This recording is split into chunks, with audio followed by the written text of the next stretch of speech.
No programa de hoje vamos falar sobre compliance, palavra que deriva do verbo inglês comply, que significa cumprir, executar.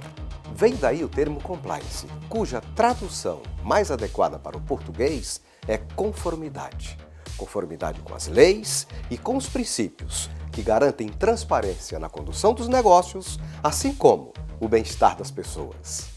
O compliance ele é bem antigo no mundo. Na verdade, a origem do compliance, eu tendo a dizer que é com o FCPA norte-americano, porque os Estados Unidos eles sofreram uma série de escândalos, Watergate, problema da Enron, e isso acabou estimulando eles a criarem regras preventivas para evitar que os empresários ou até pessoas públicas, como foi o caso de Watergate, incidissem em infrações. Então, o primeiro aspecto importante é que o compliance ele identifica o DNA da organização, a espinha dorsal, e faz com que todas as pessoas envolvidas nessa organização percebam ela como um ser autônomo e estejam todos mirando para os propósitos desta organização e não os seus próprios. Então, retira a pessoalidade.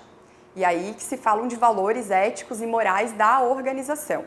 É importantíssimo o cumprimento de normas externas. O Estado nos regula por meio de normas. Essas normas não necessariamente têm eficácia, então as pessoas descumprem normas. E o descumprimento de uma norma proposta pelo Estado, prevista pelo Estado, acarreta um processo judicial. Então você pode ser processado civil, administrativa ou penalmente pelo descumprimento de uma norma estatal. Então o segundo aspecto relevante do compliance é que como você já se prepara antecipadamente para criar rotinas que atendam às normas estatais, você evita que a empresa e o seu gestor sejam sujeitos de processos judiciais, que geram todo um passivo financeiro e emocional para o gestor e para a empresa. E, finalmente, ele também diz respeito a atender às normas internas da organização. Porque, às vezes, a gente tem uma empresa, até uma empresa familiar, que a gente vai perdendo um pouco a compreensão de qual é o elemento, a essência dela. E as normas internas, regimento interno, estatuto, etc., eventualmente não são tão transmitidas para os membros da organização, disseminadas. O compliance ele também vai trazer o manual Código de Conduta, que é uma das etapas da implantação do programa, mas não a única e nem a mais importante, vai trazer também regras internas. Então, basicamente, o compliance serve para dar eficácia às normas externas, normas propostas pelo Estado, internas, aquelas que dizem respeito à essência da organização e aos valores éticos e morais dessa organização. Uma empresa que obtém todas as licenças para funcionamento, que recolhe os tributos, que está em dia com todos os encargos dos seus funcionários, ela já está de acordo com a conformidade. Mas a conformidade é muito mais do que isso. Né? A conformidade também é uma série de regulamentos e políticas internas que orientam tanto a conduta dos funcionários, a relação com os terceiros envolvidos nas operações da empresa, as políticas de RH, de TI, de segurança, de meio ambiente, de informação, de risco, gestão de risco, né? Então são uma série de questões que englobam um programa de conformidade para que a empresa possa evitar fraudes e irregularidades e também possa exigir dos funcionários, dizendo para eles, num primeiro momento, como eles têm que agir. É um ensino para a ética nas mais diversas áreas da empresa, né? As advogadas Paola Ross e Ana Lamy, que são especialistas na implantação de programas de compliance nas empresas, falam sobre a evolução das práticas de compliance no ambiente corporativo brasileiro. A adoção do compliance, se fala em compliance desde 20 anos com o início da globalização, né? Que empresas estrangeiras começaram a ter relações negociais com empresas do Brasil e a gente aqui, os funcionários, colaboradores daqui, tiveram que se submeter aos programas de compliance dessas empresas estrangeiras. A Lei Anticorrupção do Brasil, que é chamada de Legislação Brasileira de Compliance, né, também, ela surgiu em 2014, né, depois de uma série de pressões assim, em função de acordos internacionais firmados pelo governo, né, para atrair empresas estrangeiras para investirem aqui no país e também em função dos escândalos de corrupção na política que o Brasil passou nos últimos anos. Então, essa legislação ela transfere para a iniciativa privada também o ônus de evitar e fiscalizar a corrupção, né? Evitar a corrupção e também fiscalizar todos os atos para, né, evitar sempre que ela ocorra no âmbito empresarial. E a legislação, então, ela estabelece penalidades que a gente chama de responsabilidade objetiva, ou seja, ocorrendo uma fraude na empresa, por qualquer preposto, tanto a empresa quanto o gestor, elas respondem independentemente da comprovação de culpa, né? E a lei diz que as empresas que tiverem um programa de compliance, né, efetivo, instituído, elas têm benefícios na determinação da sanção, são atenuantes, né, dessas penalidades que podem surgir. Mas compliance efetivamente começou a ser implantado a partir da exigência da lei anticorrupção no Brasil. A lei anticorrupção, ela é uma lei bem peculiar, porque ela já estava no Congresso tramitando há muitos anos. Em 2013, por conta do Vem Pra Rua, que foi aquele movimento popular muito intenso, rapidamente o processo legislativo dela se encerra e ela entra em vigor. E uma das previsões que ela traz é que empresas que tiverem um programa de integridade vão ter benefícios em se tratando no futuro da imposição de uma eventual sanção, né? Lembrando que a lei anticorrupção, na verdade, as pessoas chamam ela assim, mas ela é uma lei que versa sobre atos ilícitos praticados contra a administração pública, do ponto de vista administrativo e civil. O crime de corrupção está no Código Penal, né? E para o crime de corrupção, para o âmbito criminal, ainda não existe um desdobramento claro de como o compliance vai se comportar. Porém, o que eu posso dizer para o senhor é que na Lava Jato já há alguns acordos de colaboração premiada firmados, inclusive alguns são públicos, em que um dos requisitos que foram colocados pelo Ministério Público Federal ao réu foi que a empresa implantasse um programa de conformidade.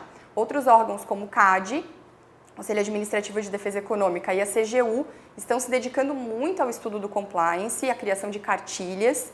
Posso citar a cartilha do CAD sobre compliance, tem uma cartilha da CGU, compliance para empresas privadas, que é um bom material para a pessoa compreender o que o compliance se propõe a fazer. Então, a tendência é que isso vá evoluindo. Alguns estados já estabeleceram normas que exigem compliance para participar de licitação. Rio de Janeiro, por exemplo, em Santa Catarina existe um projeto de lei nesse sentido. Então, o compliance está devagarzinho começando a entrar na cultura das pessoas. O sentimento anticorrupção, que se consolida no imaginário popular, favorece a adoção de programas de compliance nas empresas. Interessante notar que, além de desenvolver uma cultura ética no ambiente corporativo, o compliance se tornou também uma importante ferramenta de gestão capaz de agregar valores para as organizações. Compliance é excelente para a saúde da empresa. Uma empresa que tem diversos funcionários, por exemplo, que tem relacionamentos complexos com vários agentes. Um exemplo, uma empresa que trabalha em um ambiente regulado, regulado por uma agência regulamentadora. Por exemplo, a ANS, que é a Agência de Saúde. Uma operadora de plano de saúde, ela está num ambiente regulado. Ela tem todas as normativas da ANS para seguir, ela tem um relacionamento, então, com a agência regulamentadora, com os beneficiários, com os prestadores de serviço, a rede credenciada. Então, é uma relação complexa com muitos agentes. Para que isso seja bem organizado, as políticas de compliance, então, definem as condutas em cada relação.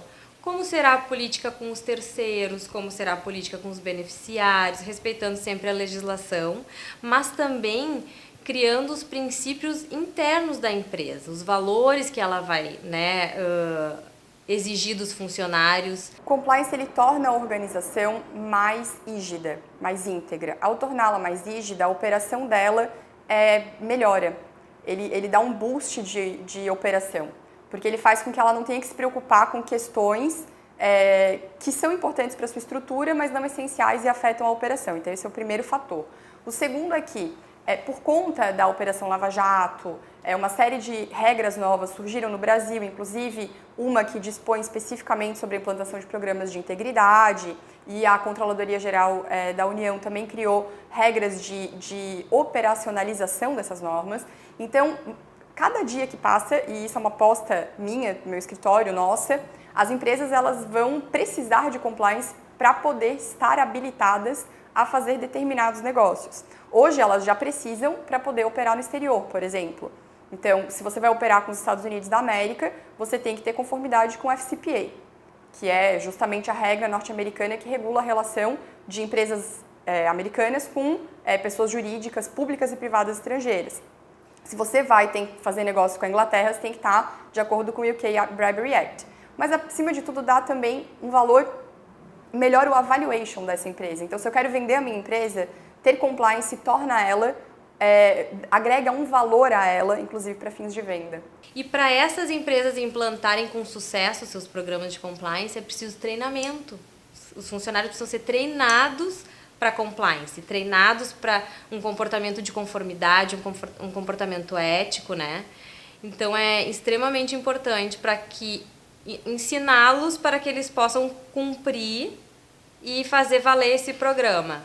Santa Catarina, sempre pioneira na busca da excelência através de boas práticas de gestão, tem a primeira federação do comércio do país a implantar um programa de compliance. Bruno Brighton, presidente da Ficomércio Santa Catarina, fala sobre a iniciativa. Nós, de tempos, já temos adotado a busca da transparência com bastante intensidade e também a gestão, procurando modernas técnicas de gestão, no sentido de melhorar a produtividade da própria federação e também melhorar os nossos serviços à disposição dos sindicatos, dos empresários, que são um motivo institucional da federação.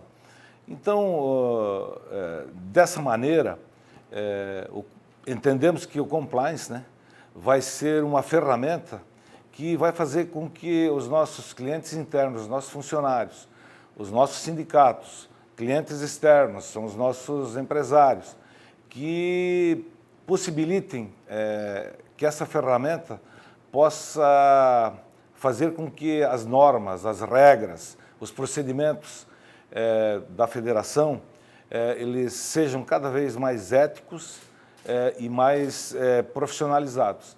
Então, é uma maneira de nós melhorarmos todo o ambiente institucional da Ficomércio de Santa Catarina. A Flexicoto, aqui de Santo Amaro da Imperatriz, que é líder na fabricação de private labels em higiene pessoal para grandes redes nacionais e internacionais, também adotou um programa de compliance. Jacinto Silveira, CEO da empresa, fala sobre a experiência.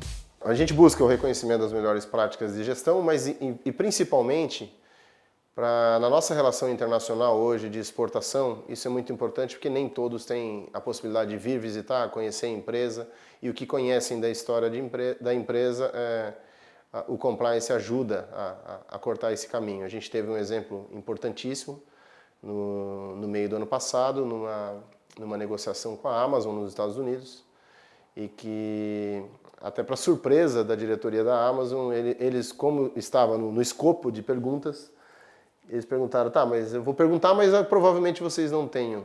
A empresa de vocês tem um programa de compliance e a gente entregou para ele rapidamente. Então, isso é importante.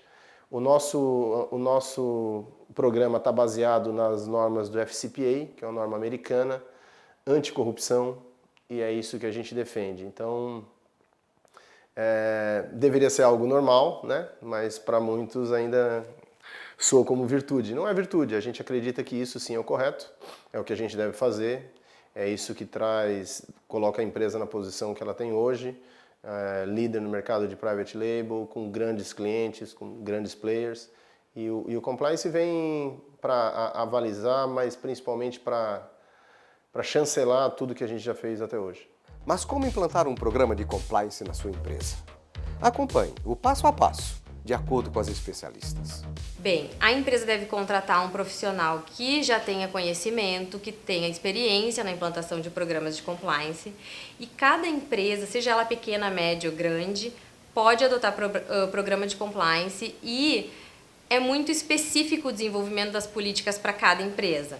Então, é um trabalho que se realiza em contato com as necessidades da empresa, o tipo de negócio, o tipo de estrutura societária que a empresa tem, né, para que se verifique quais necessidades para a elaboração das políticas próprias, né. Depois de elaboradas as políticas de compliance, né, isso se faz através de entrevistas, tanto com os setores da empresa, com funcionários e com a diretoria, para que se defina qual é o intuito, né, da implantação, a necessidade, e depois se faz o treinamento dos funcionários, né, dos colaboradores, enfim, e é um trabalho contínuo, que vai sempre sendo aprimorado, né, conforme as coisas vão evoluindo. Cada uma vai ter uma formatação diferente para implantar, porque o Brasil não tem regulamentado de que maneira o programa deve ser hermeticamente cumprido, né? Existem algumas regras básicas, tem que ter um código de conduta, tem que ter compromisso da alta administração, então são algumas regras básicas, mas vai depender da metodologia que vai ser aplicada naquela organização. Não existe um pretinho básico, assim, um produto fechado.